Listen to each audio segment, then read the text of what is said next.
Good day, everybody. This is going to be like my I don't know what number attempt at making this AMA. I've done quite a few attempts. Anyways, there's a lot of questions. I can't really get to all of them. Uh, so let me just jump right to them. Yeah, I'm gonna be touching my face a lot, so get used to it. Shdena Dorata. I can't pronounce her name really. What movies do you revere? Do you hope there is never a remake of? Uh, well, there's been a lot of movies that I revere, and unfortunately, there's a lot of remakes of them. Poltergeist, Ghostbusters, Ghost in the Shell. There was It. Uh, I hope they never remake Starship Troopers. Uh, I think the visuals hold up to this day. And I don't think in a lot of these remakes, I don't think the director or the writers or whoever is responsible understand what was the point of these movies in the beginning or what makes them good uh, at the time that they came out. And there's Kimi no Nawa, which is Your Name, which was Frida's movie of the bi-week and the movie club, and they want to make a live action of it, and I think it won't be better than the original animated version. If you look at that movie, there's a change of art style, which would um, think it would been excluded in the live action version if it's ever done. And staying in the realms of animation, which I'm actually a bigger fan of animation than I am of live action. There's a couple of movies by Satoshi Kon, and I'm gonna be talking about Satoshi Kon quite a lot. Right, so a couple of movies of him can't actually be remade, primarily because some of the techniques in editing, I think, can only be made through the magic of animation. Uh, Cannon Fodder will be one of them, which is just 30 minutes of a single take. Uh, I think that's uh, would be very difficult to replicate. And if they don't replicate that, well, then they miss the entire point. Um, yeah, so I'm not really big on remakes. I'm not against the idea of remakes. I'm don't trust uh, in their ability to preserve what made the original movies great in the beginning. So far, I would think that if you're gonna do a remake, then you update the technical aspects of the movie, like the visuals. But that's about it. I'm not that big on remakes, so I don't really want anything else being remade. So Jana again, which filmmaker is hugely overrated? Well, Becky has been posting a lot about Darren Aronofsky. I think she made like not a lot. She did like 2 posts concerning his little rant on his movie Mother. Uh, I think he's slightly overrated. He might have like some good movies, but I think it's not that great. I don't understand Quentin Tarantino movies. I don't get the appeal of them. Um, like I understand like Pulp Fiction is something that you have to take on a whole. But I like um, things with a lot of nuance in them, and I don't think that has nuance, or it's kind of very in your face movie. Right. So like I do understand that you have to take them as a whole, but there's like a lot of cursing and there's a lot of blood and violence, which I'm okay with, just not in that excessive amount. And so whatever I think I can take out of his movies is not enough to go through all of that. Christopher Nolan, I think he copied a lot from Satoshi Kon, so I think he's overrated in that regard. Or yeah, right. So if you look at the Matrix is was an homage to Ghost in the Shell. But I think Christopher Nolan does rip-offs rather than homages. He can do homages, or he can include like a little piece of a work into his work, and I'm okay with that. Uh, but I think he took too much out of Paprika. There's Robert Rodriguez for the same reasons with Quentin Tarantino in that it's a lot of gory stuff. Uh, Guillermo del Toro. Uh, well, he does have some few good movies, but then he's like Nickelback, where you like one of his movies, just like Nickelback, you like one of their songs, or people who are into Nickelback. Um, I mean, that's that's a rooster. I don't know if you can hear it, but it's fucking annoying. Right. And he wanted to do an adaptation of the anime that's in my profile pic. He took it to HBO and they turned it down. But I think his trends are like more in the fantasy slash horror genre. You know, like Pan's Labyrinth was a little bit scary, but it was in the fantasy genre. But then it had like strong elements of reality. So, yeah, I like that movie, and I think he did that well. But I don't think he can do a lot of things uh, as good. Mm, so, Jdana, again, would you wear happy socks or do you own them? I do not own them because it's first time I'm hearing about it since she asked me that question, and I don't think they're available here. But I would wear them. They look very interesting. Let's see. Oliva Sullen. Do you ever keep a diary as a kid or have a time capsule? Do you still own anything from your childhood? Uh, Stuff attaching sentimental value to those things. Uh, well, I tried to keep a diary when I was a teenager. I could never be consistent with it, or I had no idea of how to even begin with the structure of it.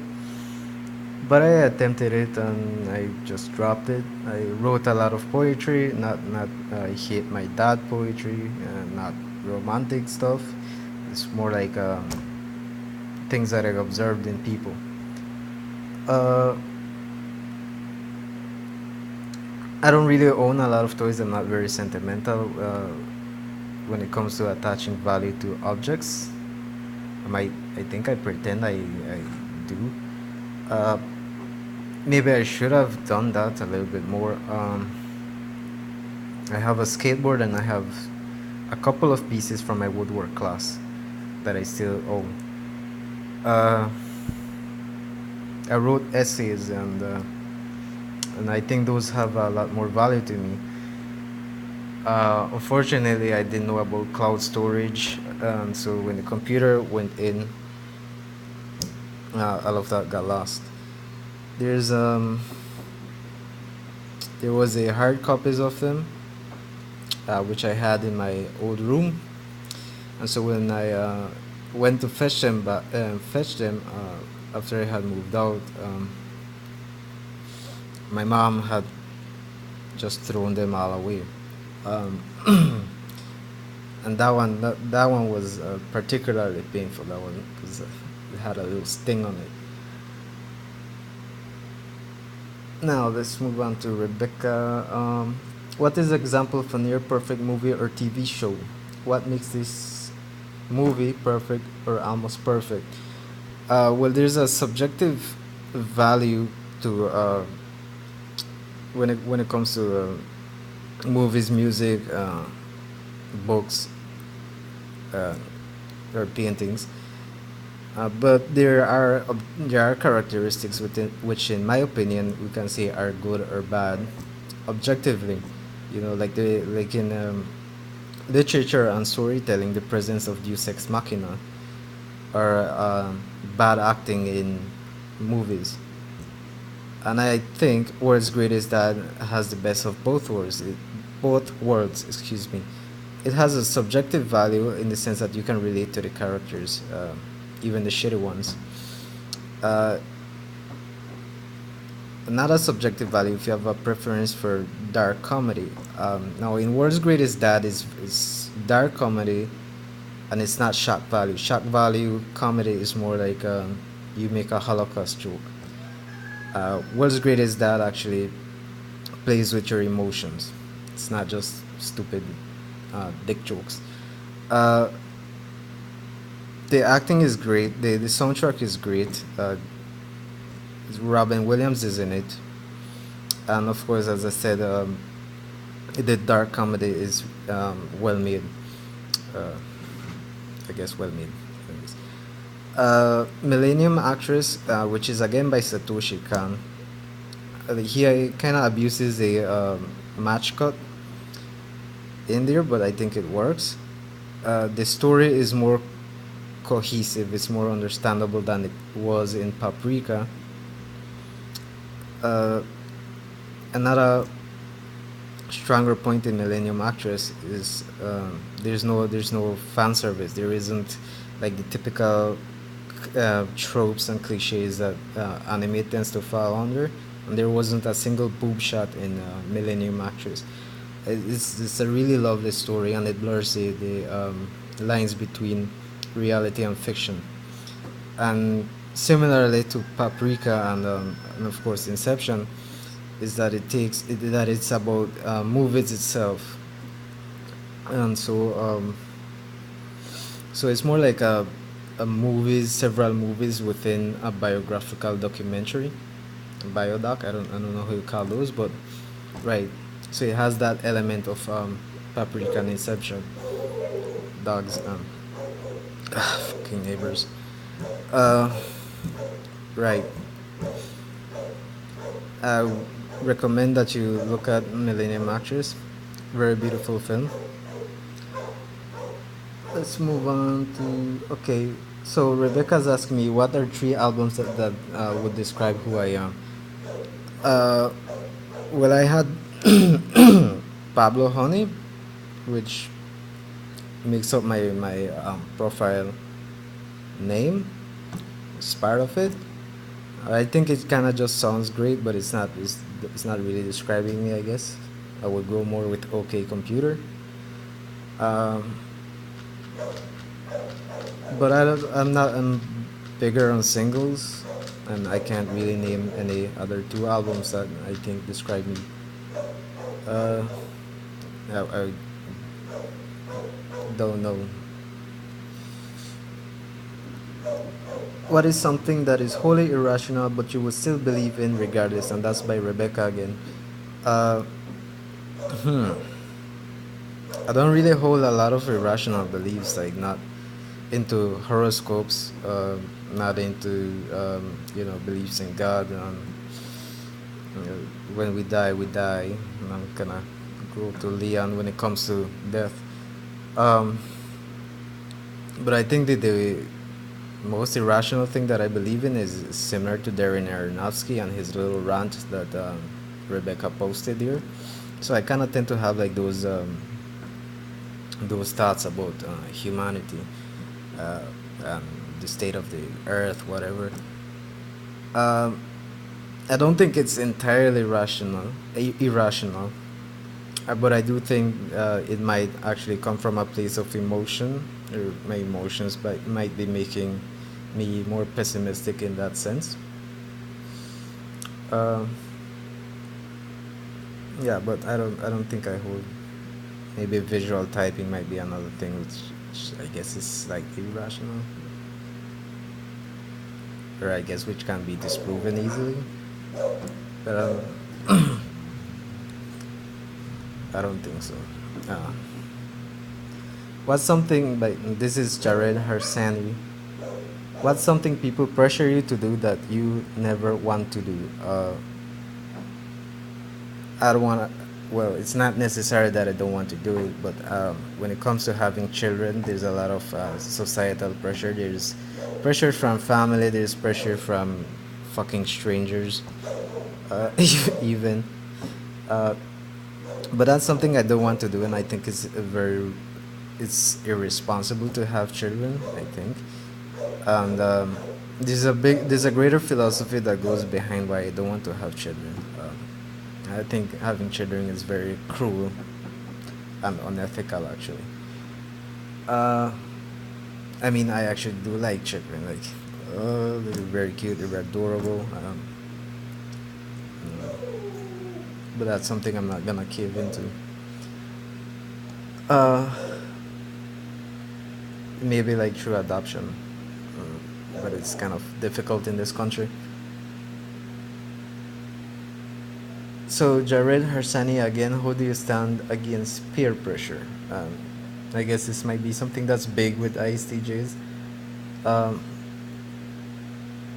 I don't think other than societal expectations like having children and you should get married. Um, I don't think I suffer a lot of peer pressure, peer pressure per se. Uh, I'm usually the one that's doing the peer pressuring, I guess. If we come to like, let's say, let's go take a few drinks, I think you should enjoy life. So I'm more like, hey, let's go take a few drinks. You should try marijuana at least once in your life. Um, LSD. And I'm usually the one that, when I was in college, I was the one that sort of convinced a couple of my friends. I've done this twice actually, to prank the school, to do like school large prank. So I'm usually the one doing the peer pressuring. Uh, is your room best or messy? I don't know what he means by best or messy, but it's very filthy. Uh, Gabby Barbosa, what's your view on artificial intelligence? Well, I approve. I'm okay with it. I don't have anything more to say in regards. What's something that will instantly anger you? Something that will get me angry pretty quickly is somebody picking on somebody else for no other reason than the gratification that they get out of it.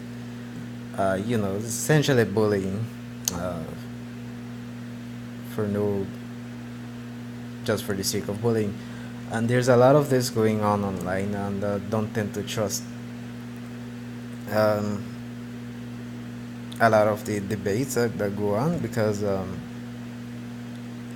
what the hell do you get out of trying to type Tyrion Lannister as an ENTJ instead of an ENTP, and then you call somebody a moron because they don't agree with your opinion, and there's usually something else going on there.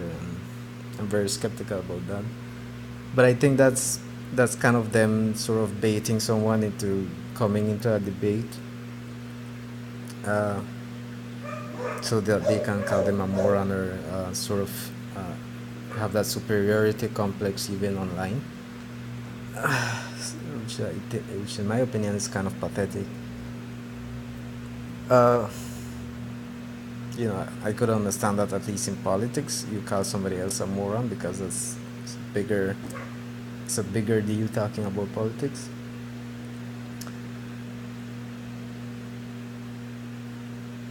So Gabi, how do you see Earth in 50 years?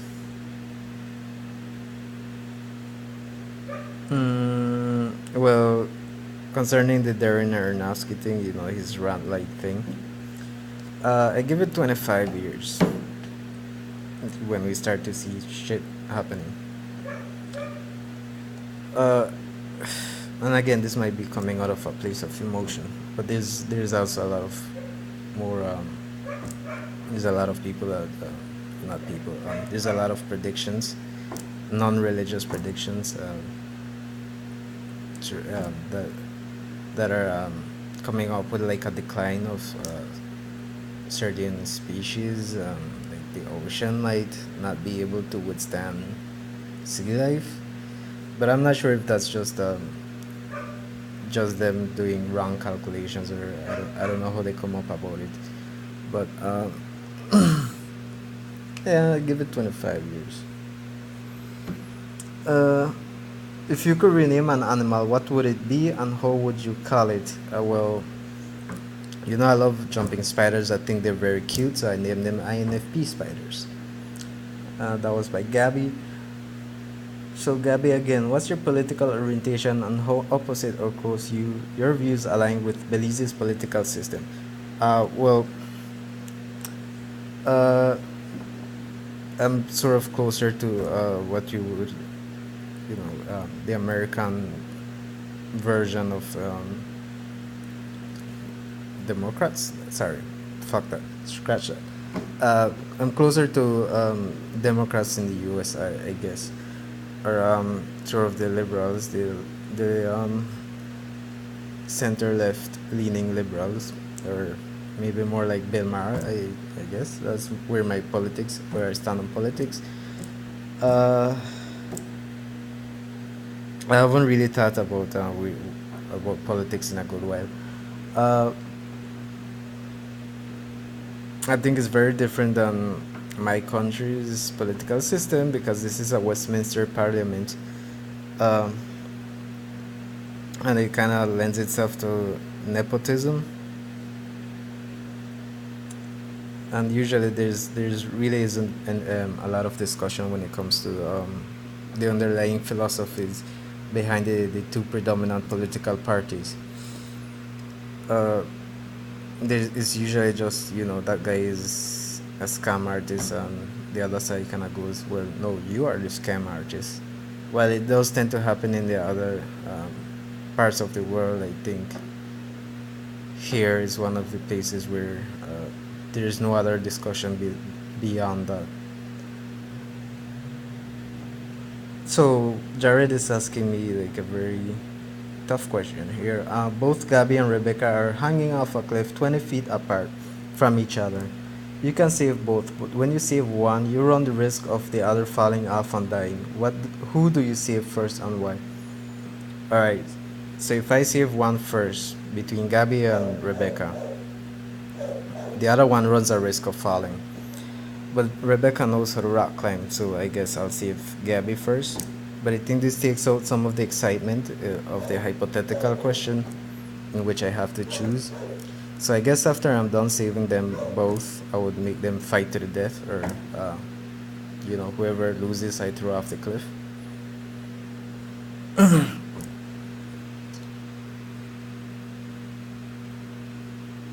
So another question by Gabby. A lot of questions by Gabby and Jared. Uh, if you were going to be dead and could only listen to a last song before losing it, okay, I can't really answer that one. I'm not sure which one is my favorite song. I'm gonna go with Paranoid Android for now. I'm not gonna answer Jared's question there. Are you a narcissist? Also, if you were, would you reveal? That's again by Gabby. I would not reveal if I was a narcissist. That is just bad strategy. Uh,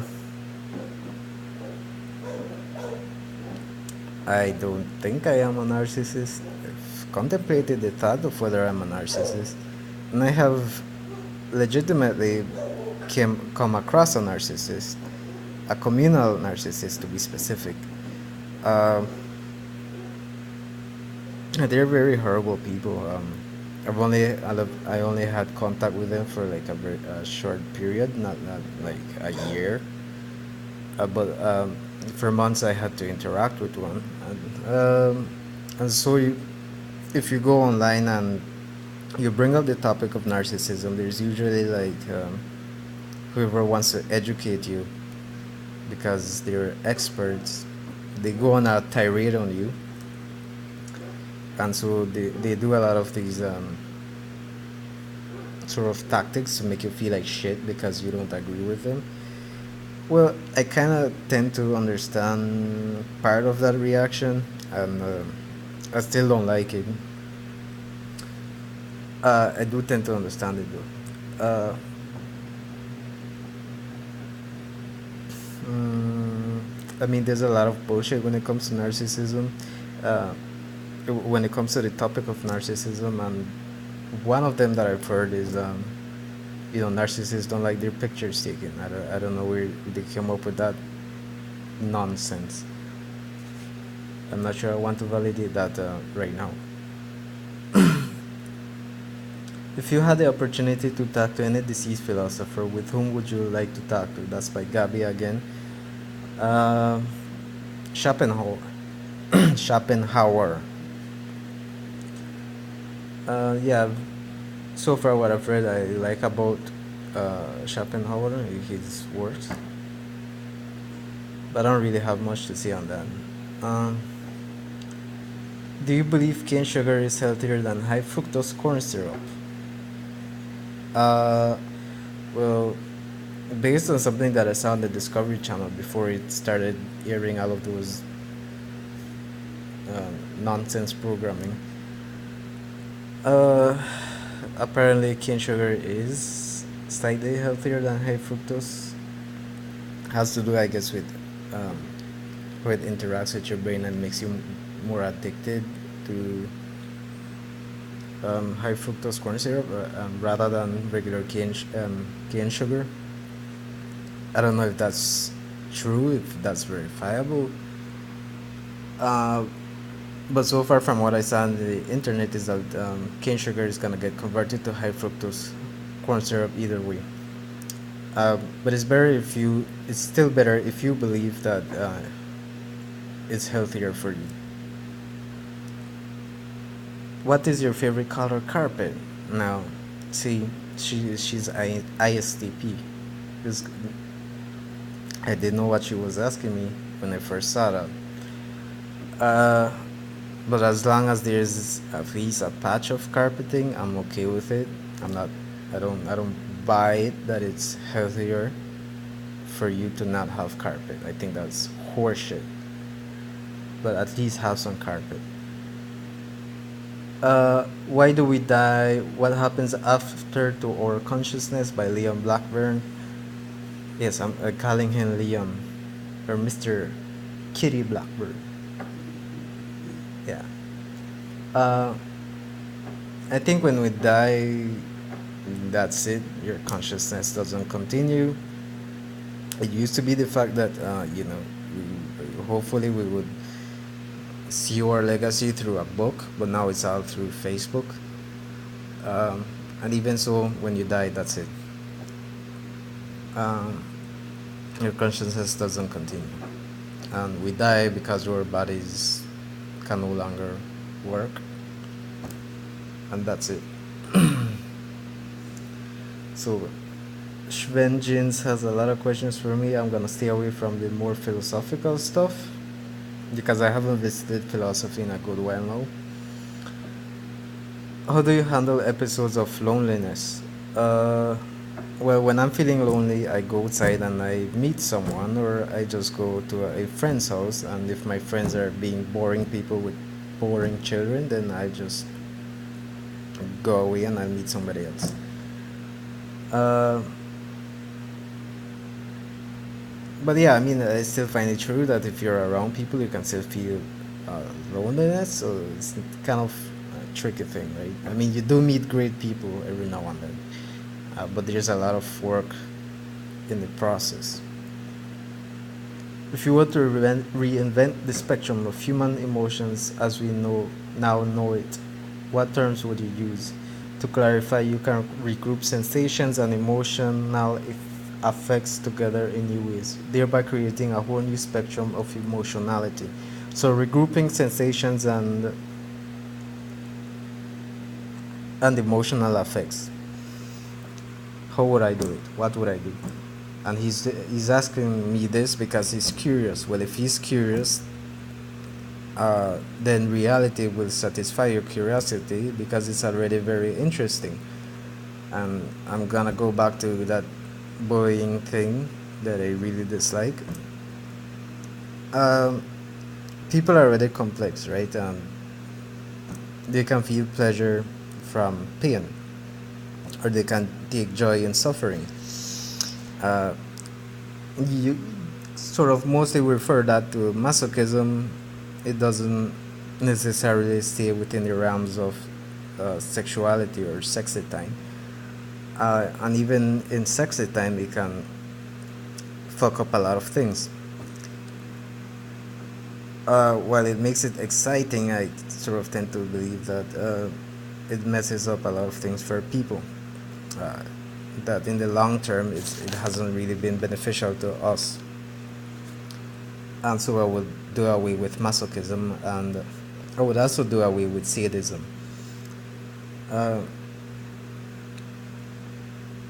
so, well, let me expand a little bit more on masochism. Masochism also goes into martyr complexes, and of course, there's, as I've said, it's already very interesting. It's not as simple as taking pleasure in pain, but there's also a lot of things that are going on in the head of someone who has martyr complexes.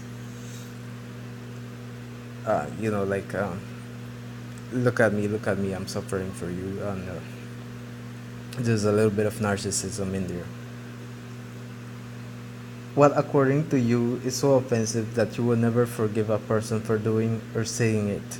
Mm, well, I don't think there's a lot of things that I find offensive other than you making things personal. Um, like threatening my loved ones. Uh, or making a call to action when it comes to something that's universally accepted as wrong. Sort of like racist stuff. If it's racist stuff, I'm okay if you mention it, or if you mention your views on it. I don't care. But I think when you're sort of calling to action when it comes to those topics, then I'm not okay with that. I mean, I still don't really tend to have that much of a reaction to it, except when it comes to tangible threats. Of course, keep it in the realms of banter. Like if you're gonna joke around with someone, then make sure that it's a joke and you're not doing it in the spirit of being a dick. I'm okay. I'm like really okay with banter, and you can make it as offensive as you want. I don't really care. Uh, just do it in the spirit of brotherhood and camaraderie. Uh, so that's it. Thanks everybody. If you saw in the video, if you saw in my description something that's very baitish, then I guess you fell for it. And so, goodbye.